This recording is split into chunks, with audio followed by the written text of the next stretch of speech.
ಯಲಬುರ್ಗಾ ತಾಲೂಕಿನ ಮಂಡಲಮರಿ ಯಮನೂರ ಸ್ವಾಮಿಯು ಈ ವರ್ಷ ಮೆಕ್ಕೆಜೋಳ, ತೊಗರಿ ಬೆಳೆ, ಜೋಳ ಬೆಳೆ ಚೆನ್ನಾಗಿ ಆಗಿದೆ. ಪುನರ್ವಸು ಮಳೆ ಕಡಿಮೆ, ಪುಷ್ಯ ಮಳೆ ಹೆಚ್ಚು ಎಂದು ಯಮನೂರ ಸ್ವಾಮಿ ಹೇಳಿದ್ದಾರೆ.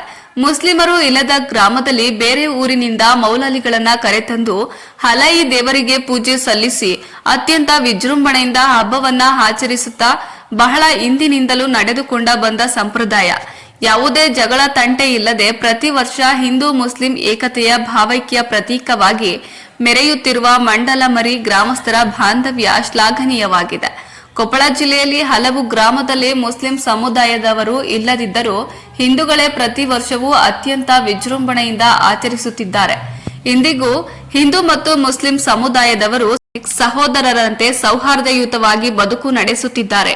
ಹೀಗಾಗಿ ಮೊಹರ್ರಂ ಹಬ್ಬವನ್ನ ಗ್ರಾಮಗಳಲ್ಲಿ ಮುಸ್ಲಿಂ ಸಮುದಾಯದವರ ಜೊತೆ ಹಿಂದೂಗಳು ಹೆಚ್ಚಿನ ಸಂಖ್ಯೆಯಲ್ಲಿ ಆಚರಿಸುತ್ತಿದ್ದಾರೆ.